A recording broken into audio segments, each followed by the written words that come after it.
हैं और पुतिन जो हरकतें कर रहे हैं उनकी बात नहीं मान रहे। डोनाल्ड ट्रंप साहब बड़े मायूस हैं पुतिन से।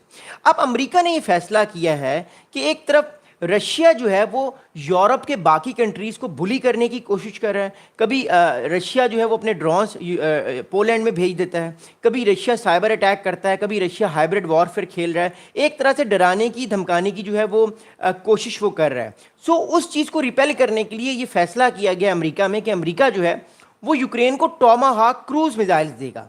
अब टॉमाहाक क्रूज मिसाइल्स की क्या वैल्यू है और वो इस स्ट्रेटेजिक वॉर को किस तरह से चेंज कर सकते हैं, मैं आपको मैप्स की मदद से दिखाऊंगा।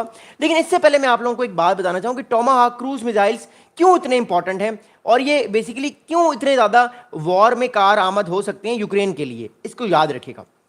पहली बात समझिएगा, जो टॉमाहाक क्रूज मिसाइल है, ये एक क्रूज मिसाइल जो है ये तकरीबन 1.3 मिलियन डॉलर का होता है। इतना ज़बरदस्त ये क्रूज मिसाइल्स है और ये ठीक ठाक अपने दुश्मन की ठीक ठाक ठुकाई कर सकता है और उसको तबाह कर सकता है। टॉमाहाक क्रूज मिसाइल जो है इसकी रेंज 1500 किलोमीटर है, यानी ये 1500 किलोमीटर तक जाकर अपने एनिमी को अटैक कर सकता है। मैं आपको टॉमाहाक क्रूज मिसाइल दिखाता हूं। ये अमेरिका का one of the best weapon है राइट नाउ। ओके, मैं आप लोगों को एक मैप दिखाना चाहता हूँ, एक चीज़ को समझाने की कोशिश करता हूँ कि टॉमाहाक क्रूज मिसाइल्स दिखता कैसे और ये असल में होता क्या है। एक second, here we go again. मैं आपको एक मैप दिखा रहा हूँ। ये टॉमाहाक क्रूज मिसाइल है, ये आप देखिएगा। This is what Tomahawk cruise missiles look like. ये देखिए आप, ये एक तरह से हाइपरसोनिक इसको क्रूज मिसाइल भी कहते हैं। ये देखें, ये टॉमाहाक क्रूज मिसाइल है, ये गाइडेड मिसाइल है that can launch from submarines, ships और लैंड कैरिंग कन्वेंशनल और न्यूक्लियर वेपन्स। याद रखिएगा, जो टॉमाहाक क्रूज मिसाइल्स है ये सबमरीन से भी लॉन्च हो सकता है, यानी सी से भी लॉन्च हो सकता है, ब्लैक सी से भी, शिप से भी लॉन्च हो सकता है और इसके अलावा लैंड से भी ये लॉन्च हो सकता है। इसके साथ साथ ये कन्वेंशनल और न्यूक्लियर दोनों वेपन्स को लेकर जाने की कैपेबिलिटी रखता है। टॉमाहाक क्रूज मिसाइल कन्वेंशनल और न्यूक्लियर दोनों वेपन्स को लेकर जाने की कैपेबिलिटी रखता है, इसलिए रशिया इससे बड़ा नाराज है इस टाइम। अब ये टॉमाहाक क्रूज मिसाइल ऐसा दिखता है। इसकी स्पीड 550 जो है वो पर आवर की स्पीड है और 885 किलोमीटर पर आवर की स्पीड है और इसका टर्बो जेट इंजन है। ये बहुत फास्ट होता है, ये बड़ा पेनिट्रेट करता है। इसकी लेंथ जो है वो 20 फुट है, ये बहुत लंबा भी होता है और 6.2 मीटर की इसकी विड्थ है। तो ये बड़ा लंबा होता है, एक बड़ा एक्यूरेट होता है और अपने दुश्मन की ठीक ठाक ऐसी की तैसी ये कर सकता है।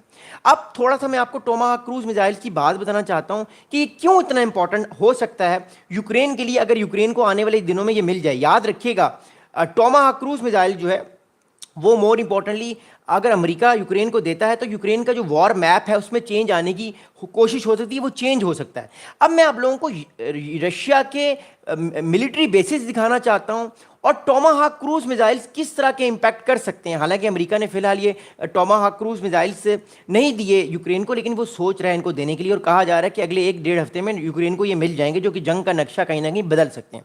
अब इस चीज़ को समझने की भरपूर कोशिश कीजिएगा। मैं आपको एक और मैप दिखा रहा हूँ। ये मैप बड़े गौर से देखिएगा, समझने की कोशिश कीजिएगा। इसके साथ साथ मैं आपको रशिया के जो है वो मिलिट्री बेसिस भी दिखाना चाहता हूँ, जो कि मिलिट्री बेसिस है। ओके, अब मैं आपको एक मैप दिखा रहा हूँ। ये मैप देखिएगा, ये यूक्रेन का मैप है, रशिया का मैप है। ओके ओके, अब ये मैप को देखिएगा, ये बेसिकली यूक्रेन है, ये यूक्रेन है। अब जो टॉमाहाक क्रूज मिसाइल है वो तकरीबन 1500 किलोमीटर, सॉरी 1500 किलोमीटर जो है, ये माइल्स नहीं है, 1500 किलोमीटर तक ये उड़ सकता है, ये अपने एनिमी को ठिकाना निशाना बनाता है। ये 1000 माइल्स है, 1500 किलोमीटर एंड 1000 माइल्स। इसकी रेंज इन्होंने गलत लिखी है यहाँ पे, 1500, ये 1550 किलोमीटर है, माइल्स नहीं है। ओके, 1500 से 1600 किलोमीटर की इसकी रेंज है। और ये देखिएगा, ये यूक्रेन, अब ये यूक्रेन है, ये मॉस्को को इजीली हिट कर सकता है। ये इस पूरे इलाके तक की इसकी रेंज है, इधर से लेकर ये यहाँ तक जा सकता है। उसमें मॉस्को का भी इलाका आ सकता है, मॉस्को में जो मिलिट्री बेसिस हैं उनको भी हिट किया जा सकता है। इस सारे, ये देखें, इस यहाँ तक, इतने सारे इलाके तक ये अटैक करने की कैपेबिलिटी रखता है Tomahawk cruise missile. That's why it's a very very sophisticated system, जो कि यूक्रेन यूज़ कर सकता है आने वाले टाइम पे। मॉस्को को भी हिट कर सकता है और भी डिफरेंट मिलिट्री बेसिस को हिट कर सकता है। अब मैं आपको एक और मैप दिखाना चाहता हूँ। ये मैप आप लोग देख रहे हैं, ये रशिया के इस टाइम मिलिट्री बेसिस हैं। ये मॉस्को है और ये रशिया के मिलिट्री बेसिस हैं, सेवेस्टिकीला, ब्रॉन्सोलिविक, इसके अलावा ये छोटे छोटे मिलिट्री बेसिस आप लोग देख रहे हैं, ये रशिया के मिलिट्री बेसिस हैं। अब यूक्रेन को अगर टॉमाहाक क्रूज मिसाइल्स मिल जाएं तो यूक्रेन क्या कर सकता है बासानी, यूक्रेन बासानी अपने मिलिट्री बेस या अपने कैपिटल से जो है वो अटैक कर सकता है मॉस्को के ऊपर।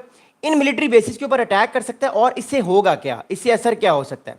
इन जगहों पे अटैक करके जो यूक्रेन के जो रशिया के जो डिफेंसेस हैं उनको पीछे लेकर जाने की कोशिश कर सकता है। अब अगली बात सुनिएगा बड़े गौर से, अब देखिएगा, याद रखिएगा बड़े गौर से। अब अगर टोमाहाक क्रूज मिसाइल्स यूक्रेन को मिल जाते हैं तो रशिया की फौजों को भी पीछे आना पड़ेगा, बिकॉज इतने ज़्यादा इंटेंसिटी के साथ इन पे अगर अटैक आएंगे तो रशिया को अपने जो फाइटर जेट्स हैं उनको पीछे लेकर जाना पड़ेगा, उस रेंज पर लेकर जाना पड़ेगा जहां पे टोमाहाक क्रूज मिसाइल अटैक नहीं कर सकता। तो फिलहाल टैक्टिकली ये रशिया के लिए डिसएडवांटेज होगा अगर हम इसको टैक्टिकल लेवल पे देखते हैं, लॉन्ग टर्म नहीं बट अगले 3-4 महीने हम इसको देखते हैं, रशिया के लिए प्रॉब्लमेटिक सिचुएशन हो सकती है। अब अगली बात सुनिएगा जो बड़ी इंपॉर्टेंट है, मैंने आपको जो चीज़ समझाने की कोशिश करा था वो मैंने आपको समझाई। सवाल ये पैदा होता है कि अमेरिका ने सर्दियां जब आई हैं तो तब अमेरिका ने क्यों टोमाहाक क्रूज मिसाइल्स दिए हैं? सर्दियों से पहले जब गर्मियां रहीं, अप्रैल मई जून जुलाई अगस्त सितंबर अक्टूबर, 4-5 महीने तक अमेरिका ने टोमाहाक क्रूज मिसाइल्स क्यों नहीं दिए? तो ये सवाल पैदा होता है इस टाइम कि आप सर्दियों में मेरे भाई क्यों दे रहे हैं? सर्दियों में तो जंग ऑलमोस्ट रुक जाएगी, सर्दियों में तो सिर्फ ड्रोन वॉरफेयर होगी, सर्दियों में तो ग्राउंड डिफेंसेस नहीं होंगे इतने ज़्यादा। तो बेसिकली हमारे पास दो चीज़ें सामने आ रही हैं। वो चीज़ ये सामने आ रही है कि जब डोनाल्ड ट्रंप साहब गवर्नमेंट में आए, यानी जनवरी फरवरी में वो आए, तो जनवरी फरवरी से लेकर अगस्त तक ट्रंप साहब की ये कोशिश थी कि प्यूटिन साहब प्यार से बात मान लें और जंग को ख़त्म कर दें। प्यूटिन ने ये बात अलास्का मीटिंग में वादा किया था कि वो कर देंगे, बट उन्होंने नहीं की। दूसरी चीज़ ये कि no one was expecting in NATO countries कि रशिया नेटो कंट्रीज़ के ऊपर हाइब्रिड अटैक्स करेगा, साइबर अटैक्स करेगा, and more importantly drone warfare इनके साथ खेलेगा। अब कल फिर डेनमार्क की तरफ से एक न्यूज़ आई है कि डेनमार्क ने फिर बहुत सारे ड्रोन्स को अपनी एयर स्पेस में देखा है जो कि रशियन ड्रोन्स थे इलीजिटली। सो ये सारी चीज़ें जो है ये आने वाले टाइम पे आपको और ज़्यादा जो है वो नजर आएंगी बहुत इंपॉर्टेंटली। अब अगली बात गौर से सुनिएगा, अगली बात ये है कि the White House is considering approving a request from a Ukraine president Vladimir Zelensky for Tomahawk cruise missiles that would allow Ukraine to hit target deep inside Russia. The missile have a range of up to 900 miles and 1500 kilometres and would give Ukraine the ability to hit targets all the way in Moscow. तो Moscow में अगर Kremlin पर attacks होना शुरू हो गए तो जो मॉस्को में पुतिन साहब बैठे हुए वो भी एक तरह से खुद को अनसिक्योर फील करेंगे और वो बंकर में छुप सकते हैं।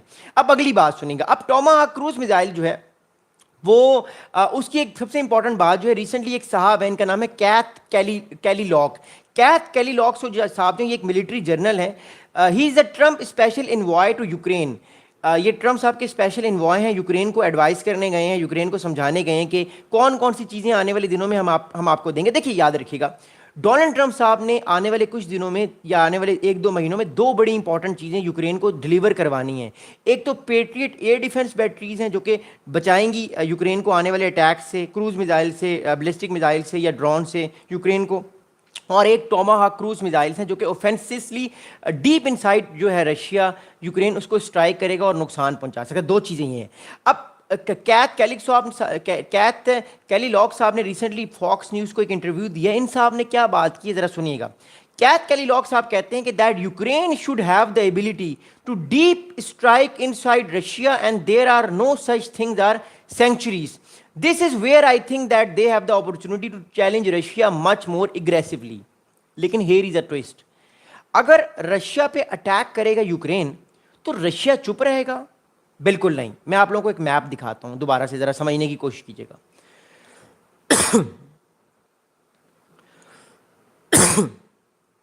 मैं आपको दोबारा एक बड़ा इंपॉर्टेंट मैप दिखा रहा हूं, उसको देखिएगा। अब सवाल ये पैदा होता है, हम सबके माइंड में एक सवाल ये पैदा होता है कि अगर यूक्रेन, अब यहां पर टोमाहाक क्रूज मिसाइल यूक्रेन को मिलेंगे और यूक्रेन जो है वो अटैक करेगा डीप इनसाइड मॉस्को या आगे तक जो मिलिट्री बेसिस है रशिया के यहाँ तक उनको अटैक करेगा, इवन ब्लैक सी में भी, तो क्या रशिया चुप होगा? बिल्कुल रशिया चुप नहीं होगा। रशिया क्या करेगा? रशिया ऑलरेडी ड्रोन अटैक्स तो कर रहा है, यूक्रेन पे करेगा। इसके अलावा मोल्दोवा पे भी अटैक कर सकता है, रोमानिया पे भी अटैक कर सकता है, इस्टोनिया, लैटविया, लिथुआनिया पर भी और अटैक कर सकता है, फिनलैंड पर साइबर अटैक्स किए जा सकते हैं, डेनमार्क पर, और पूरे के पूरे यूरोप पर भी वो साइबर अटैक्स कर सकता है और वो अपना बदला इस तरह लेगा। रशिया की स्ट्रेटेजी अब क्लियर है कि the more you support Ukraine the more they will attack on the other NATO countries, ताकि नेटो कंट्री से प्रेशर आए और वो डर जाएं, सहम जाएं और उनको बुली कर सके आराम से। सो ये एक बड़ी इंपॉर्टेंट चीज़ है। रशिया भी अपना बदला इस तरह लेगा। मोर इंपॉर्टेंटली अमेरिका के जो वाइस प्रेसिडेंट हैं जेडी वेंस साहब, आप लोग प्लीज कमेंट्स कीजिएगा, वीडियो के आखिर में मैं आपको रिप्लाई भी करूंगा। अमेरिका के जो वाइस प्रेसिडेंट है मिस्टर जेडी वेंस साहब ने फॉक्स न्यूज को रिसेंटली एक इंटरव्यू दिया है और क्या बात की है जरा सुनिएगा। जेडी वेंस ने कहा है कि the president of America Donald Trump had not yet made a final decision on whether to sell the missiles, Tomahawk missiles, to Europe, which would send them to Ukraine.